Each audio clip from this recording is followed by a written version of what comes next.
नमस्कार। Supreme court ने आज जो कुछ रामदेव और आचार्य बालकृष्ण से कहा वह अपने आप में ऐतिहासिक है।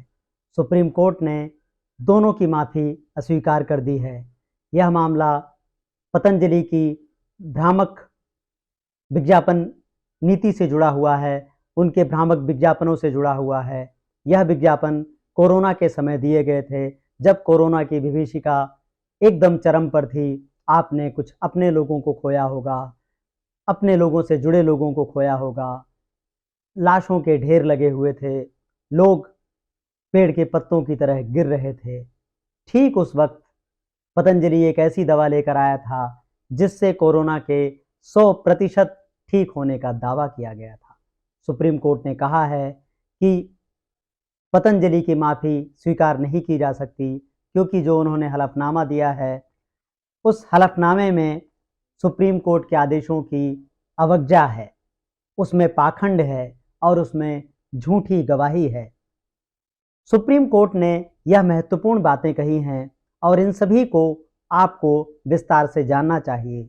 गोदी मीडिया इसका कोई कवरेज आपको नहीं देगा, क्योंकि सभी मीडिया संस्थान रामदेव के विज्ञापनों के बोझ तले दबे हुए हैं।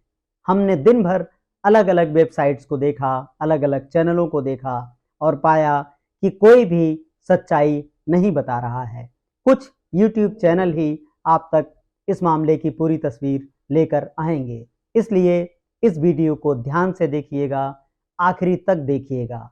आखिर क्या कारण ऐसा है कि जब पतंजलि यह सब दावे कर रहा था तो केंद्र सरकार चुप थी? क्यों केंद्र सरकार ने सामने आकर इस पर कार्यवाही नहीं की, इस पर एक्शन नहीं लिया? सुप्रीम कोर्ट ने केंद्र सरकार को भी इस मामले में कड़ी फटकार लगाई है। आइए पहले समझते हैं कि सुप्रीम कोर्ट ने रामदेव और आचार्य बालकृष्ण से क्या कहा। बार एंड बेंच की रिपोर्ट के मुताबिक भारतीय चिकित्सक संघ द्वारा भ्रामक विज्ञापन के मामले में पतंजलि के खिलाफ शिकायत दर्ज कराई गई थी और न्यायमूर्ति हिमा कोहली और न्यायमूर्ति एहसानुद्दीन अमानुल्लाह की पीठ ने इस मामले पर सुनवाई की। न्यायालय ने कहा, पतंजलि अपने प्रचार विभाग पर यह कहकर जिम्मेदारी नहीं डाल सकता कि उन्हें पता नहीं था कि अदालत ने ऐसे विज्ञापन न चलाने का आदेश दिया था। कोर्ट ने आयुर्वेद, योग, यूनानी, सिद्धा, होम्योपैथी, आयुष मंत्रालय से भी सवाल पूछे हैं। अदालत ने कहा है, आयुष मंत्रालय मामले में सक्रिय नजर नहीं आता है। कोर्ट ने मंत्रालय से कहा, आप कहते हैं आपने पतंजलि को नोटिस भेजा था, लेकिन उसका जवाब पता नहीं क्यों हमारे सामने नहीं है। इसके साथ ही अदालत ने यह भी कहा, कोविड का समय बहुत संवेदनशील समय था। उस समय सरकार की मंजूरी के बिना कोई भी चीज़ आगे नहीं जा सकती थी, तो इस बात का प्रचार क्यों नहीं किया गया कि यह आयुर्वेदिक दवाइयाँ ज़्यादा से ज़्यादा सिर्फ ज़रूरी दवाइयों के साथ लिए जाने के लिए है, ना कि उनकी जगह लिए जाने के लिए है। न्यायालय ने यह भी कहा कि जिस तरह से बार बार दूसरी उपचार पद्धतियों को नीचा दिखाया गया वह हैरान करने वाला है। आपने देखे होंगे वह विज्ञापन जिनमें एलोपैथिक दवाइयों को नीचा दिखाने की बात थी या उनके बारे में दुष्प्रचार था। सुनवाई के दौरान सुप्रीम कोर्ट ने दवा एवं लाइसेंस विभाग को भी मामले में पक्ष बनाने का आदेश दिया। कोर्ट ने मामले की सुनवाई 10 अप्रैल तक टाल दी है। तो आप समझने की कोशिश करें कि यह कितना गंभीर मामला था और कितने हल्के तरीके से इस पूरे मामले को लिया गया। ना तो इन दवाओं के ट्रायल के लिए कोई मंजूरी पतंजलि की ओर से ली गई, ना सरकार की ओर से ली गई।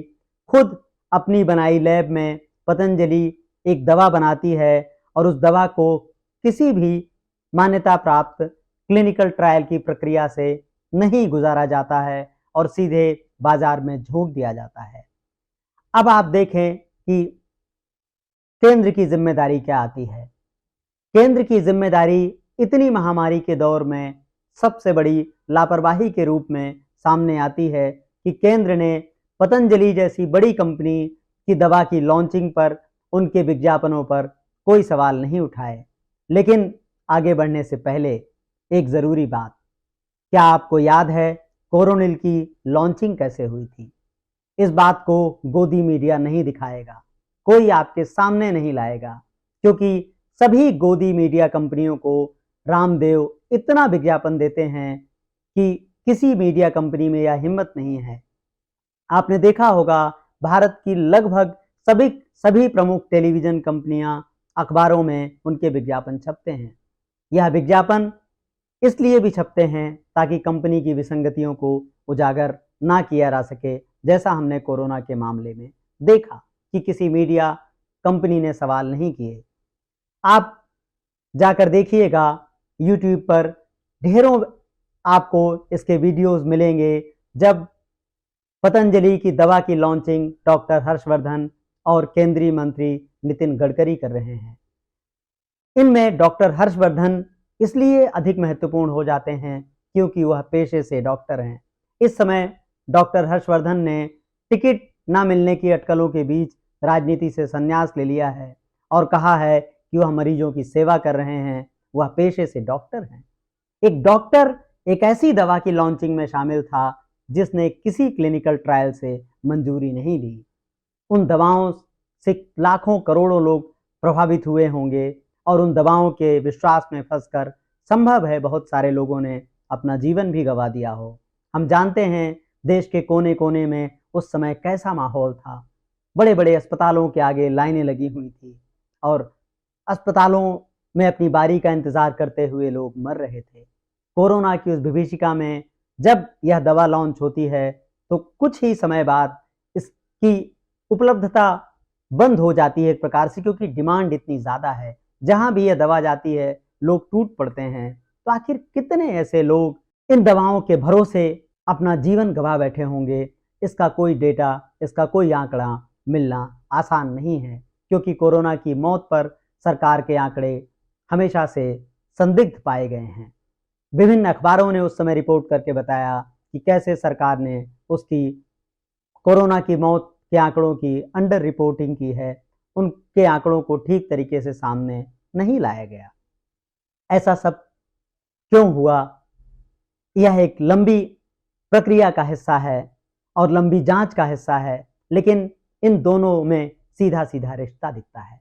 आपको पूछना चाहिए नितिन गडकरी से, डॉक्टर हर्षवर्धन से पूछना चाहिए कि यह रिश्ता क्या कहलाता है, कि किस हैसियत से एक निजी कंपनी, जी हाँ, पतंजलि एक निजी कंपनी है, पतंजलि लोक कल्याण की कंपनी नहीं है, पतंजलि सरकारी कंपनी नहीं है, उसकी दवा की लॉन्चिंग कैसे नितिन गडकरी कर सकते हैं, कैसे डॉक्टर हर्षवर्धन वहां मौजूद रहकर उसकी प्रामाणिकता को साबित कर सकते हैं? भारत में गोदी मीडिया के ज़माने में ऐसे सवाल नहीं पूछे जाते, इसलिए किसी मीडिया कंपनी ने यह सवाल नहीं पूछा। आपके दिमाग में भी यह सवाल नहीं आया कि क्यों यह दोनों केंद्रीय मंत्री एक निजी कंपनी की दवा लॉन्च कर रहे हैं और ऐसी दवा को लॉन्च कर रहे हैं जिसको सुप्रीम कोर्ट ने जिसके विज्ञापनों को भ्रामक बताया है, आगे चल करके जिनकी दवाओं का कोई प्रमाण नहीं मिला, और पतंजलि ने खुद उन विज्ञापनों को बाद में भरपूर बिक्री के बाद वापस ले लिया या अलग तरीके से परिवर्तित करके चलाए रखा। तो भारत में लोगों की जान की कितनी कीमत है हम समझ सकते हैं। अब चुनाव का वक्त है, चुनाव आ चुके हैं, प्रचार जमकर हो रहा है।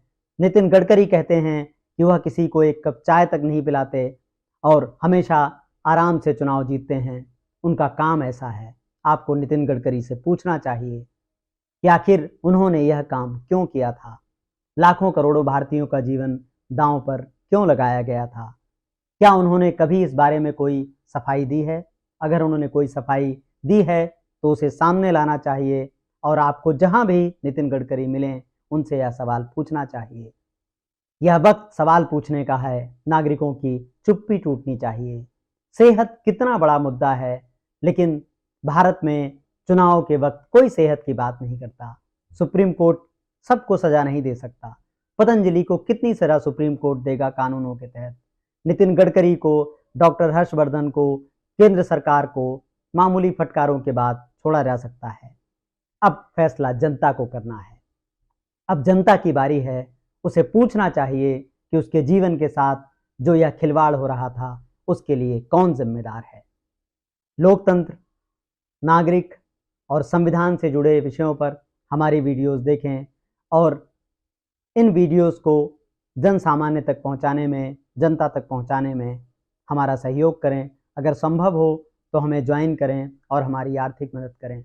नमस्कार।